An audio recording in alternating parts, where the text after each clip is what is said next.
Hi all, this is Dr. Sage Breslin and this is Wisdom Wednesdays, video number 72. So I'm going to warn you, I'm outside obviously. I just wanted to get some fresh air by the beach and there are cars going by and people going by, so our recording, you may have to take things with a grain of salt. Although I think the coaster and surfliner are pretty quick. They're pretty short trains, so hopefully we don't have too many interruptions. So we'll give it a go. It's life, right? You could try to make everything perfect, and life just pops in, and it is what it is, and you have to work around it, right? You have to adjust.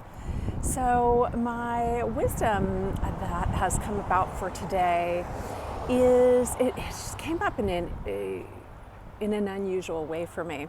As many of you know, I have a wonderful webinar that we are hosting today for women who are really struggling with exiting the bonds of toxic narcissism. And I am so excited, filled with so much energy about it. I feel like myself again.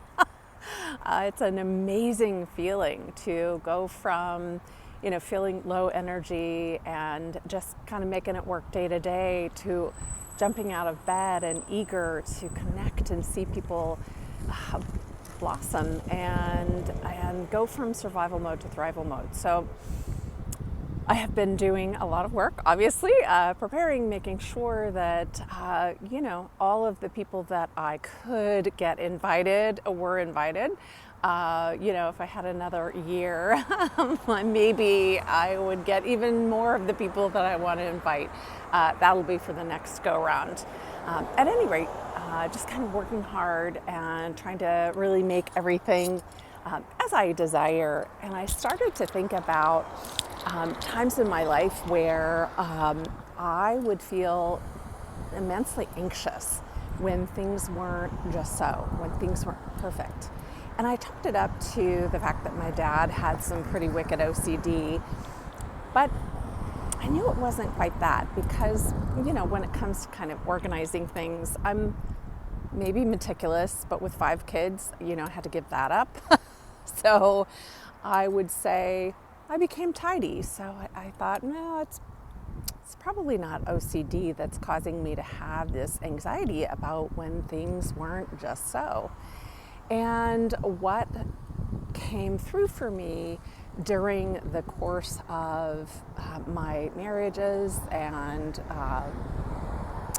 all of the therapy and the experientials and the digging and the meditation and the deep diving was that when I was in relationship with unhealthy people, it didn't matter what I did.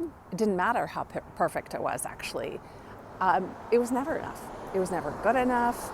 And the gaslighting, I could say like, gosh, in a confrontational way, nothing that I do is good enough for you. Cry, right?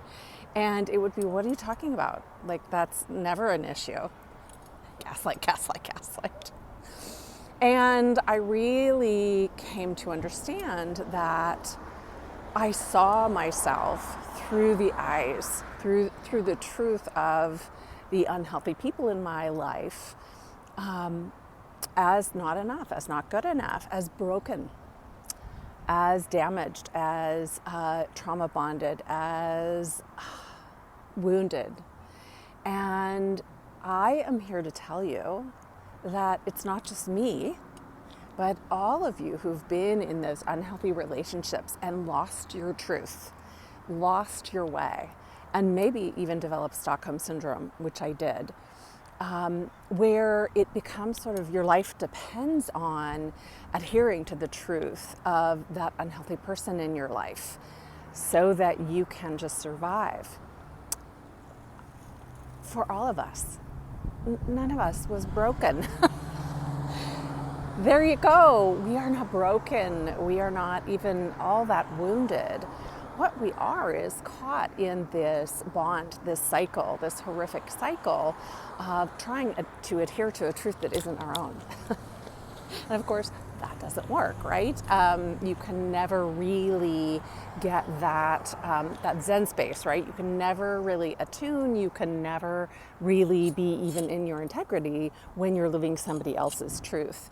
And for me, my body finally gave me some 2x4 therapy and said, listen, if you are not willing to live the truth and bring the message to the world that we sent you here for, we're just going to take you out.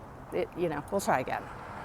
So here I am, excited for today, excited in the start of this new life and this new remembrance that we are all here to do a job, to bring a message, to be here on the planet, to raise and uplift one another's energy. And it's so important that we remember that it's our truth to live. It is not ours to live somebody else's truth. And when we do, unhealthy things happen. This is Dr. Sage Breslin. This is Wisdom Wednesdays, and I look forward to seeing you later on today. Bye-bye.